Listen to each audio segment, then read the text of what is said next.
up, everybody? Welcome to the Low Handicap, High Proof podcast. I'm Brady Klotz, here with my co-host Tyler Underwood. New podcast just starting today. We want to come to you about all the golf topics you want to hear about that you don't hear about on your general podcast.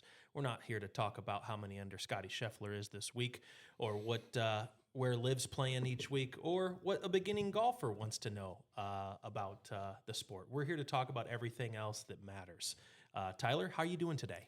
I'm doing pretty good today. The weather's looks like it's supposed to get a little warmer. We're gonna lose, this 2 feet of snow we've had for the past 3 weeks, it seems like. So hopefully we're getting closer to some golf weather here.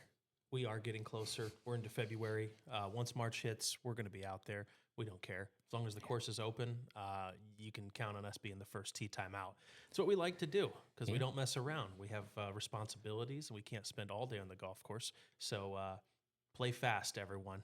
Yes, play fast, play bad fast. That is, the motto. That's a topic we're going to get into. And over the course of my life, I've had people come up to me and say, "Oh, yeah, Brady, you don't play with bad golfers." I go, "No, I don't play with slow golfers." I go, "I don't care if you're shooting 125. If you can do it in 3 hours, I'll play with you." Yeah. I've played with too many guys that shoot 66 and it takes them 5 hours. So I'd rather play with the bad golfer who's quick. Yep. Yeah, absolutely. That's kind of seems like it's a requirement for you and I. It is. We're not going to let people join us that are going to slow us down. And if that accidentally happens sometime, they don't get an invite back. Would you say that we have a kind of a closed group at our tee time? Would that make us a clique? It may. It might. I don't think we're really cliquey. I just think, I think people learn. I don't think we do it. We cut people off or we do it.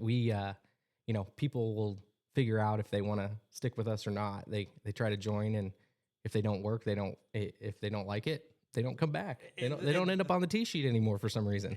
And there has been some one and dones. There's been a handful of one and dones. Yes, that is true. Yes. Well, thank you for joining us, all three of our viewers right now. We appreciate you, but you have to start somewhere. We're going to cover some really interesting topics, and put it in the chat below if you have some topics that you would like Tyler and I to cover. We'd be happy to put a segment out or even do a full show if your comment is worthwhile. Tyler, a couple of the topics, there's hundreds that we've come up with. Yeah. But, a few that we want to get into is let's discuss some private golf club experiences. We've both been a member at a handful of clubs. There's intricacies on each of them. There's pros and cons. Yeah. What works for you and what you need to know about a private club, and also some of the stories that, I worked in a private club before, and so I kind of know that side of it. And there's just a lot of drama that goes on at these clubs. So that's going to be one of our favorite topics. We're going to discuss the majors, the 4 most important weeks of the year in golf. We're going to discuss bucket list golf trips, all the ones that we've already taken, the ones that we should put on our list to take in the future because we're not getting any younger last time I checked. No, not at all. And, now with you've got your little guy, and I've got 2 of them they're crazy. Golf trips, they don't happen they're not going to happen quite as often here for a little bit until they get older. So we've got some work to do. Yeah, we found out that as you get into your mid-30s, that golf trips are often talked about, hardly ever actually done. Yeah, I mean we've been talking about doing some type of golf trip for 2 years now? Couple years. Yeah. Yep. Yeah. And we still haven't done one. But we're going to do one. We're going to. Just like we were always going to do this podcast about 8 months ago. That's and now, true. In February of 2026, we're finally live. Yes, we are. Stories on the golf course. This is a segment that we'll probably have to cut off every single episode because there's just endless supply in all of our experiences. I mean, Tyler, I've been playing golf since I was, probably 6, 7 years old. When did you start? So I think I started, I played a little bit as I was growing up, probably around that same age, playing a little bit because my dad was playing a lot. So I would go to some golf camps and play a little bit, but I definitely did not, hit it quite as much as you did. I was a baseball player and a football player through high school, and I dabbled for a couple minutes in some college baseball. So a lot of my summers were spent with baseball and doing all that. And so for me, I would say I remember it was my 21st birthday. my dad bought me a full set of clubs, my first like real set as an adult and everything. Um, they were the Nike Victory Reds. Ooh, the VRs. I remember Yes, those. yes. I used to sell those. Right before Nike decided they were gonna kind of stop stop doing the golf equipment be in the golf equipment world. So Thank God, because I'd probably still be in the golf business if they never got out. so it was 21. Is I got my first full set of clubs, and I knew football, my baseball days were over with college and some of that. So I was starting to pick up what was going to be my hobby and what I was going to need to do for work outside of just your normal work day when you got to go play with clients and other things. So I would say I've been for probably the past, I guess I'm 35 now, so it'd be about 14 years now. I've been regularly playing golf, even though I dabbled in everything. But it took me a few years to get rid of the baseball stuff. So when you really started playing, we'll say around 21 years old, you got that nice shiny set of Victory Red Nike irons. Yeah. Did you have a massive slice because you were a baseball player? Oh, it was horrendous. Every baseball player slices the ball. Yeah. What I have learned, and I think most baseball players know this, but learning more about the golf swing and everything, the baseball swing is the complete opposite of the golf swing. So the baseball swing's natural. The golf swing is not. Yeah, yeah. And what you want to do with the baseball swing about getting inside, doing certain stuff with your hands, it's not good. Getting inside the golf ball but never square in the face doesn't work out very well. Whereas in baseball, you're always trying to be inside the baseball and keep your hands kind of in this nice position. So you're hitting the inside of the ball and it going where.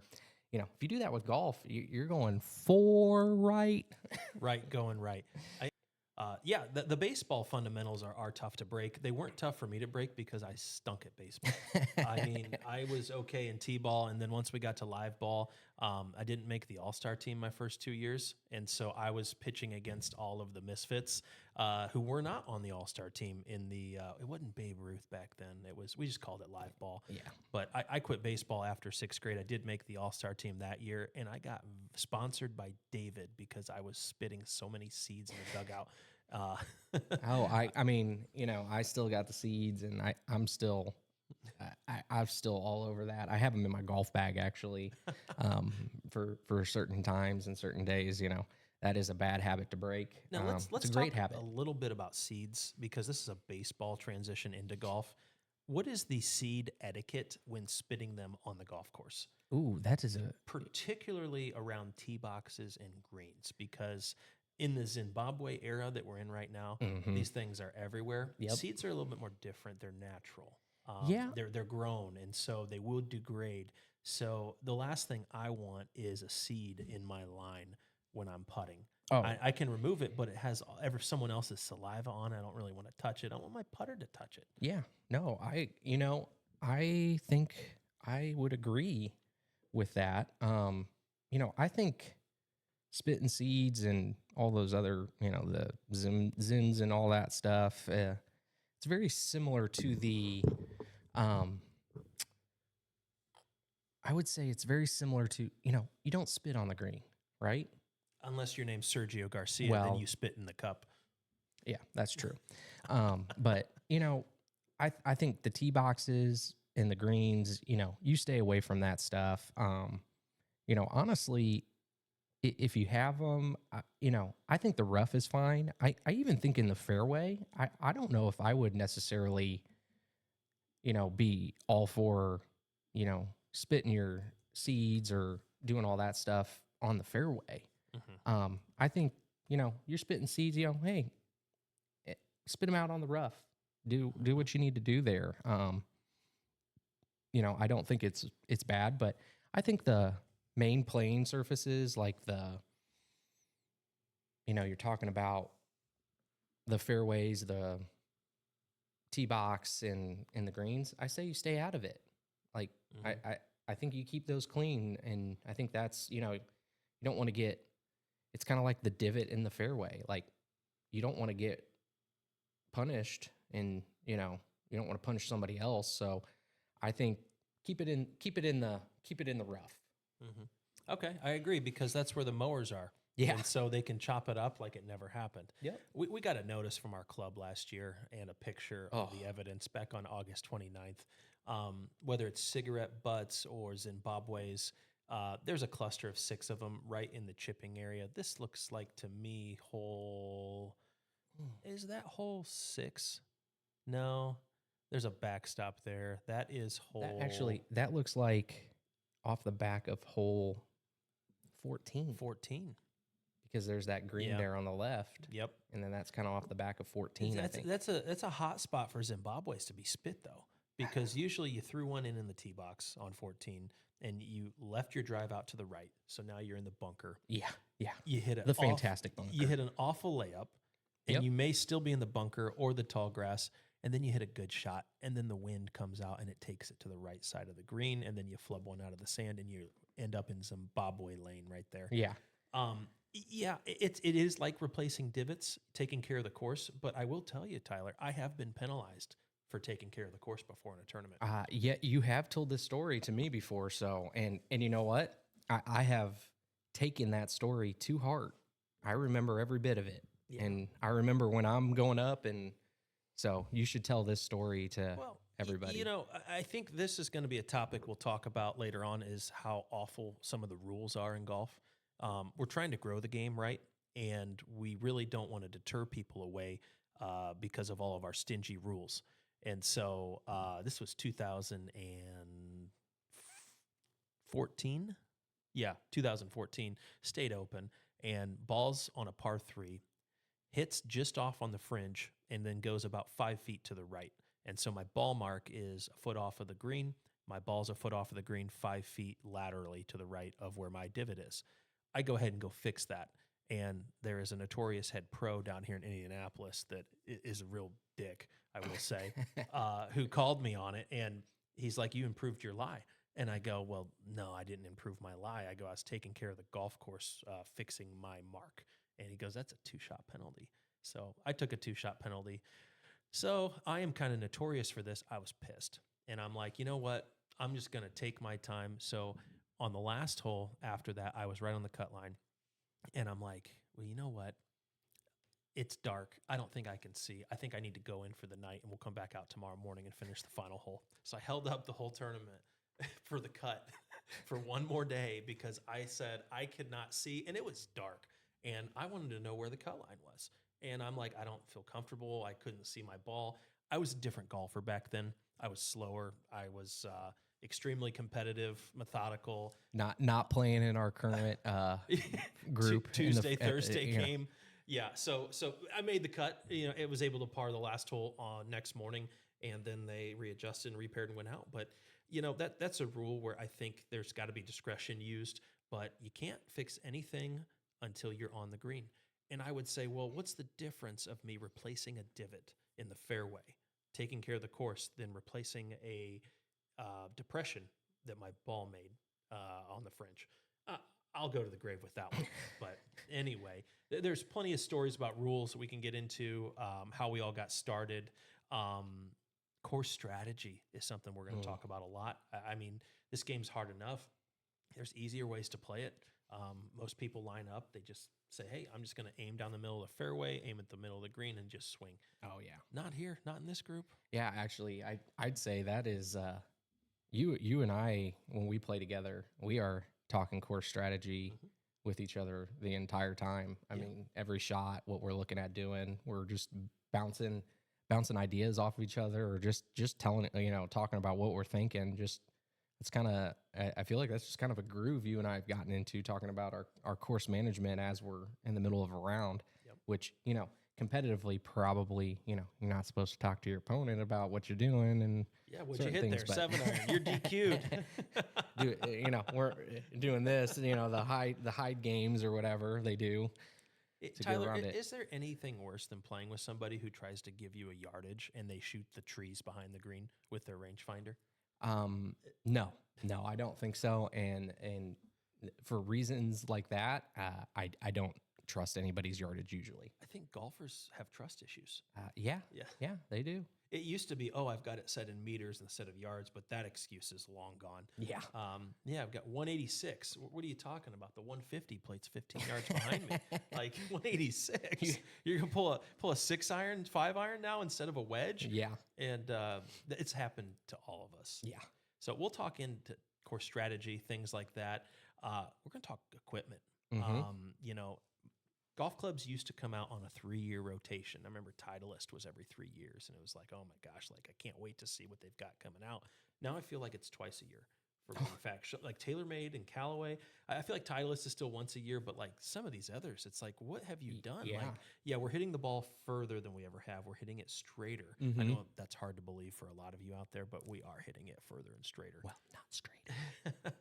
And so, like my driver, how old is that? That's a 2019, the M6. Yeah, That you're I'm just still playing for rocking. M6. Yeah. Yeah, and so I'm all ears when it comes to new technology, but like there's some certain clubs that you just can't get out of your bag. Oh, Like yeah. if you find a good wedge or like a good 3-wood Oh yeah, you can't take it out. or a putter, yeah, like how much putter technology is there Oh, out yeah. there? We're going to talk about the ball, rolling back the ball, which sounds like it's going to happen here in a couple of years. Yep. How that's going to affect us, because quite frankly, that's who we care about on this podcast is Yeah. us and the competitive golfer out there. Yeah. We're going to talk about Tiger Woods. We're going to talk about legacies of golfers, golf movies, stories from my old Muni club, Ooh, and yeah. that will be a fun segment in the future. Yeah, absolutely. But Tyler, let's get into. We'll probably get some. We'll probably have some guests on here too. Yes. We've got Yep. you know, friends that play and Workers at clubs. yeah, workers at people clubs. in the business. Yeah. You name it, we're going to have that content here. With a pretty much an A list of people in the golf industry. Mm, So oh, stay yeah. tuned for that. Tyler, let's get into a topic here. Yeah. Let's just discuss the private club experience.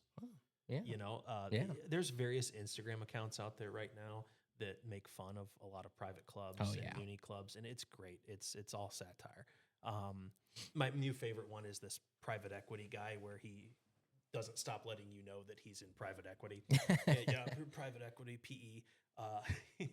And so, like, I think what we should talk about is the kind of the uppity clubs and like Mhm. stinginess of certain clubs that we've Yeah. been at. Yeah. The things we liked about those, the things that just are over the top. Mhm. And then also on the flip side of that, talk about like some of the worst, maybe not name the clubs Yeah, publicly, probably but not. like just some of the worst things that you've ever seen at a golf course. Like neither of us are in the golf business anymore, but like, and if we ran a club, how would we run it? Ooh. And so, Tyler, let's just talk about your average private club. Like, what are kind of the expectations that you look for from an overall experience, course condition, food and beverage, ability to get tee times, wanting to bring out guests? You know, Mhm. what is important there? Yeah. Just kind of give me an overview of what you enjoy about a private club. You know, for private clubs, you know, what I enjoy about them, I think is, you know, I'm fully admit this about myself, and this is passed down. This is hereditary from my father. I'm not the best club guy, I would say. I'm not the hey, howdy doody, how you doing? How are the kids? Like, I'm not great at that. I'm not a great socializer. You know, I don't know how many times you know what? It just happened last night at my son's baseball practice. One of the dads asked about a friend. They're like, "Oh, you know, do you know this member at your club?" And no, honestly, I don't really know people that well. Something I'm trying to do a little bit better with, because recently I've been able to find some guys to play with and everything. You know, when you're not around, when you're not able to play, and then you know, I play with my dad a lot. We're both members at the same club, and you know, he spends about 70% of the year down in Florida, so I got to find somebody to play with me outside of it, because you know, I love the lone around by yourself, everything every so often, but there's just something about having somebody else there with you to, do stuff. So, um, It but validates the stories.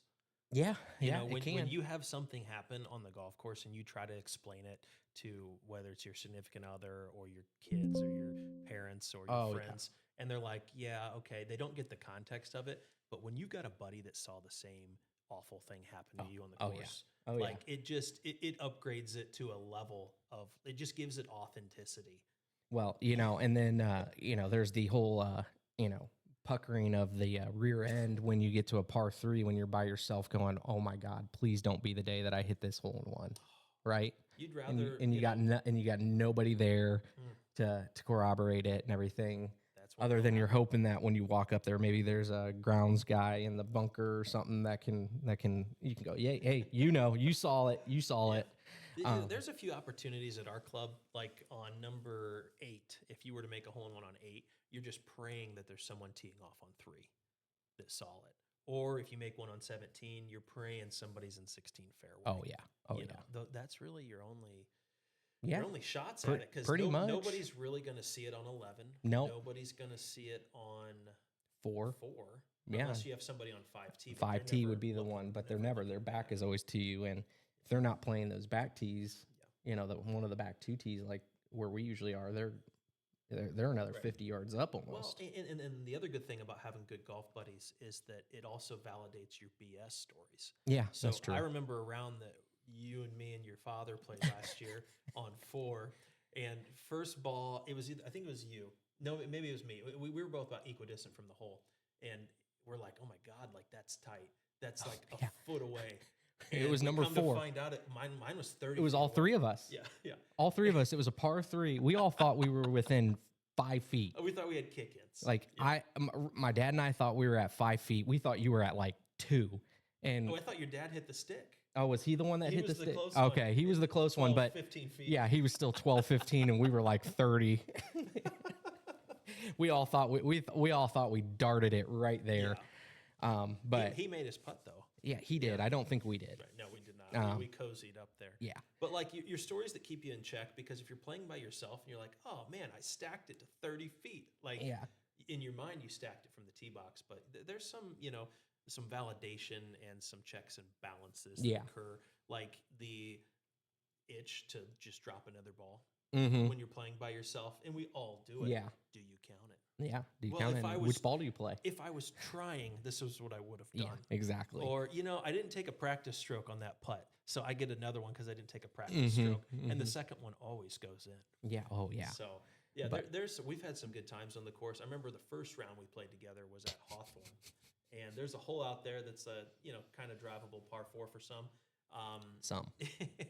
And I pulled out the D-Rock, and Tyler's like, "Well, what are you doing here? Like, are you just gonna pump it like left?" And let's say this is hole 15. So it's the first time I've ever played with him, and 15 holes in, or after 14 holes, I'm like, okay, it's a 280. I think it was playing like 285, wind off the left that day, and I'm just like, hey bud, you don't need your driver here. I'm sitting here thinking this guy can hit like a freaking 7-iron into the middle and have like 80 yards left or Which something. is the sensible play. Well, yes. And he goes, oh no. I just remember it. You're like, oh no, you know what? I'm going to try to hit a little cut drive, into that wind and let it play it back and see if I can stick it on the green and everything. And I'm just sitting there going, wow, like what? This is nuts. And what did Brady do? He proceeded to hit a cut drive into the wind, and it took it. And I think you were about 5 feet from the pin. Yeah, something like that. And to this day, has never done it again. Never done it again. Tries it all the time, but never does it Short, again. Left, right in the pond. Yeah. But kind of have a strategy coming out on Tuesdays or Wednesday golf where we didn't come out here to lay up. Yeah. Like layup's probably the sensible play. You're probably going to make par or birdie every single time and never bogey that hole with a flip, 60-yard wedge in there. yeah. But what fun is that? What do we? Yeah. We're not playing for anything. Yeah. And so we'll get into that. Tyler and I team up every year for the member. Yeah. And so I think in the weeks leading up to the member, there will be some segments about our outlook this year as being the team to beat handicap wise, because we were the number 1 seed last year. you know, we were we didn't play the game right. Well, we didn't play the we didn't game play the right. member We- game right, we were but it was more kinda- for us just to be together. We were kind of like, you know, the Denver Broncos when Bo Nix went down. We were trying to make the Super Bowl with Jarrett Stidham, with our handicaps being Jarrett Stidham, because clearly the Broncos had a handicap a couple weeks ago. Yeah. We'll get into that. Golf tournaments that we've all played in. We're going to talk about golf scrambles, because golf scrambles are either a great experience or an awful experience. Yeah. If you have any real estate friends out there that like want to do these real estate golf outings, they're tough sometimes. They take 8 hours. Yeah. Yeah.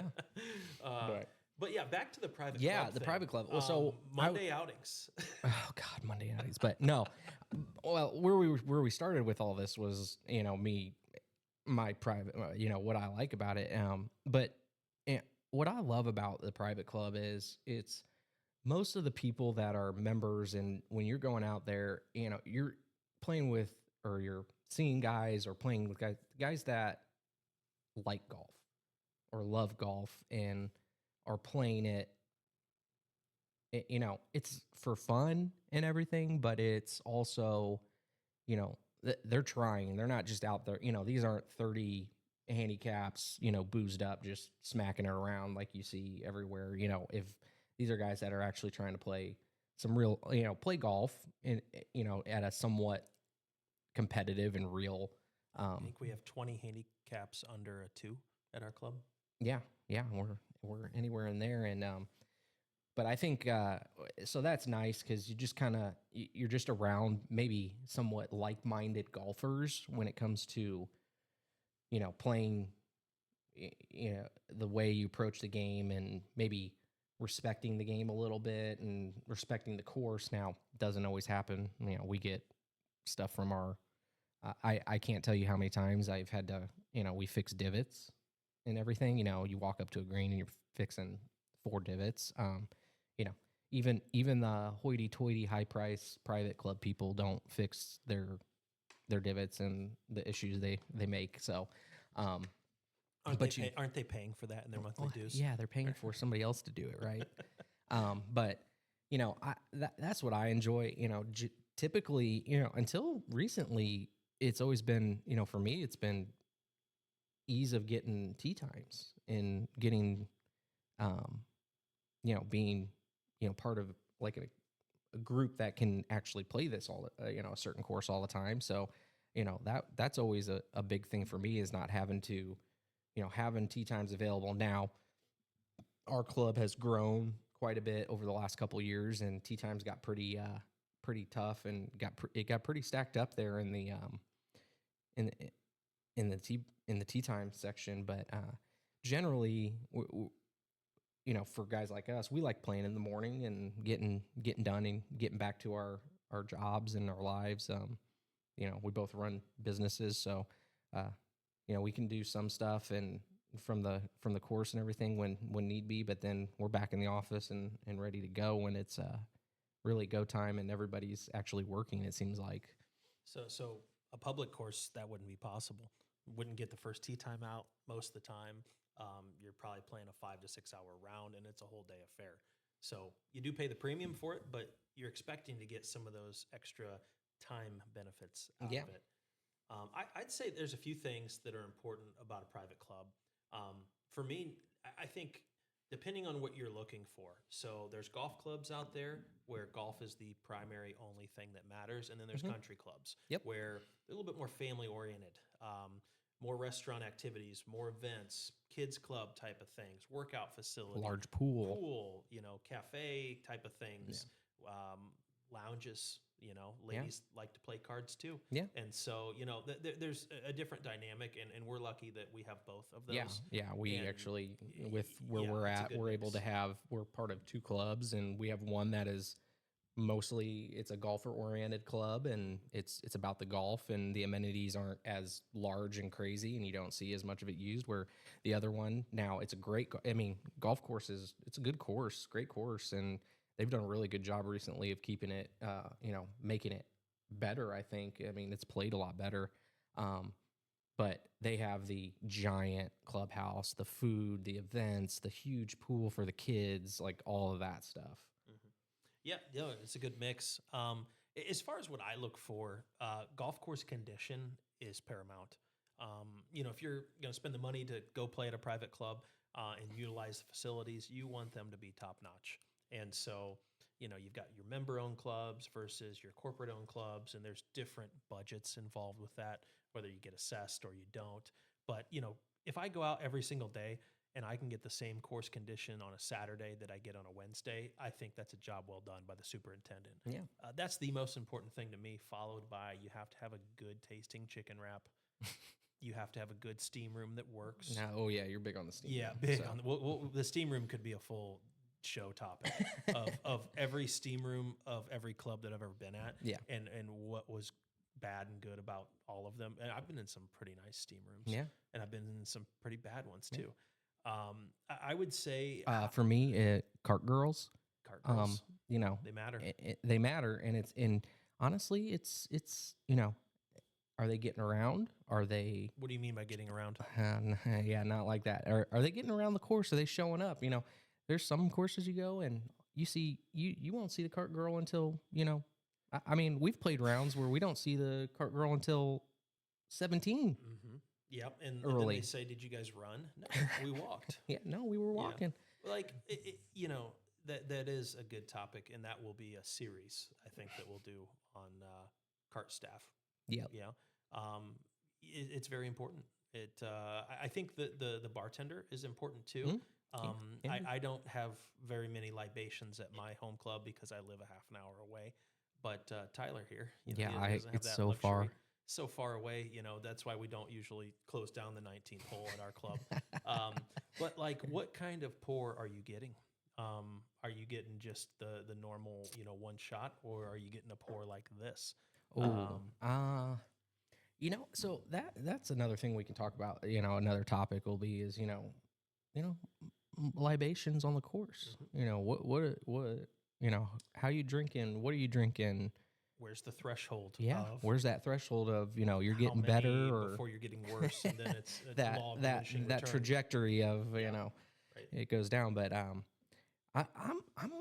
not a shot guy as I've gotten older. I'm pretty big. I'm a University of Kentucky graduate, so down there in Kentucky, bourbon's king.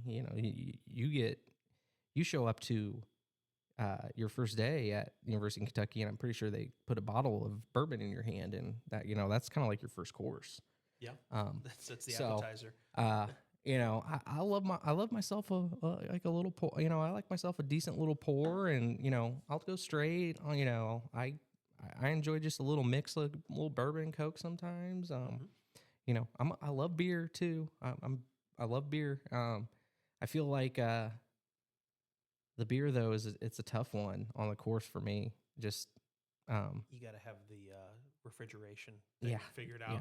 Or they or do you make or you got to slam them. refrigerators on golf carts now, Yeah, and the Yeti makes this like $150 piece where you can it's a koozie, but it's like stainless steel. Yeah. And so But so I'm a big bourbon guy. I go to bourbon most of the time, and I think you're kind of similar. We've gifted each other some bottles, and we enjoy that aspect in life together. Yeah. Hence the high proof part of our podcast. We love some good high proof bourbon. We do. And we have many stories about golf after drinks too that we'll get into. Like after I had a club that I was a member at up in Northwest Indiana, and it had probably 40 or 50 of the most diverse characters that you could ever meet. And every Thursday night and then every Friday after we'd tee off at noon, the game would be over and we'd all be in the lounge, and 40 of us would stick around. And then after a few, we'd be like, "Hey, do we want to go play 3 more holes?" And those 3-hole matches brought out some of the best and the worst in all of us. And I've got stories of guys who we did that with that are no longer around, unfortunately. But take one club and you're going to play 3 holes with one club, and somehow manage to play them 2 under par after a few heavy pours. So, but then like with those games, there's always money on the line. and who pays and who doesn't pay. Ugh. And in the Venmo era, I actually see guys now that have a Venmo tag on their golf bag. Yeah, So yeah. that you So can when actually pay up on the 18th pay hole. up on 18. Yeah. Yeah. But we like cash. Yeah. Cash exchanging hands. There's going to be a ton of golf course betting stories. Mm. I think there was a period from like middle school until like maybe 3 or 4 years ago where I don't think I played a round of golf that wasn't a tournament where we didn't have something on the line. Yeah. So that was a good 20-year run. Got me through college. I'll tell you that. There you go. We've got plenty of stories. Take care of your. Did that help you purchase your drinks? I won a MacBook. Mostly? I got a MacBook upgrade once. Nice. But yeah, a lot of post golf tournament celebratory parties were sponsored. There you go. We've got a ton of stories to get into. Yeah. So as far as the first episode goes, just kind of wanted to give you guys a brief overview of what we want to talk about, which is fluid at all times. Yeah. We'll decide. Tyler, you have anything more to add to this first episode? No, I don't think so. I think we got we kind of hit what we're going to be trying to do.